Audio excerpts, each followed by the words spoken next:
சும்மா நாங்கள் இங்கே உள்ளே வர்றது ஃபுல்லாகவே எங்களுக்கு ஒரே மாரி தான் ஃபீலிங் இருக்கும். எங்களுக்கு கெஸ்ட்டு தான் சேஞ்ச் ஆவாங்க, வேறு ஒன்றும் மாற்றங்கள் இருக்காது.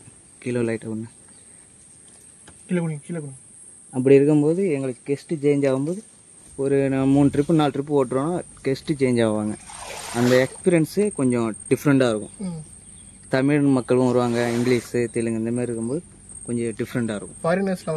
ஃபாரினர்ஸ்லாம் வருவாங்க. அதிகமாக அவங்க இன்ட்ரெஸ்ட்டாக போகிறது மோட்டர் போட்டில் தான் போவாங்க. அதில் ஷேடோ இருக்கும், அவங்களுக்கு வெயில் ஒத்துக்காதுன்ற மாரி அவங்க அதில் தான் போவாங்க. மோட்டர் போட்லாம் எங்களுக்கு இன்னும் கற்றுக் கொடுக்கலாங்க. மேக்ஸிமம் பார்த்தா நாங்கள் இந்த ரோபோட்டு தான். மோட்டர் போட்டுக்கு எக்ஸ்பீரியன்ஸான ஆளை தான் கூப்பிடுவாங்க.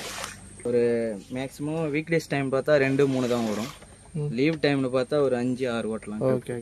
கொஞ்சம் கஷ்டமாக இருக்கும், பெயினாக இருக்கும். 8 ட்ரிப்பு வரைக்கும் ஓட்டலாம். வீக்டேஸ் டைம்லாம் டைமிங் சேஞ்ச் ஆகும். இப்போ 1 ஹவர்னா அப்போ 40 நிமிஷம் வாட்டர் லெவல் குறைஞ்சிடும்.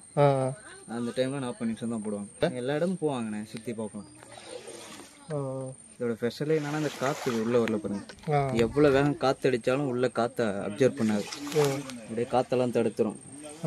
மேங்க்ரோவ் ஃபாரஸ்ட்டில் வெரைட்டின்னு பார்த்தாலே ஒரு 10 வெரைட்டிக்கு மேலே தான் இருக்குது.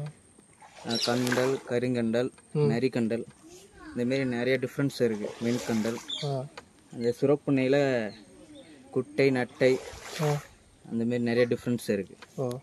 நம்ம ஆனால் பார்த்தா தெரியாது. அந்த காய் இந்த இலையை வச்சு தான் கண்டுபிடிக்கணும். எல்லாமே ஒரே மாதிரி தான் இருக்கும். நைட் டைம்லாம் கிடையாது நமக்கு. நான் 5 மணி தான் அலவுடு. 5 மணிக்கு நம்ம ஏறோம்னா 5:40 ரிட்டர்ன். தனியானா அந்த ஃபிஷிங் பண்ண வந்தால் இதுக்கெலாம் உள்ளே வர மாட்டாங்க, ஓப்பன்லேயே முடிஞ்சிடும்.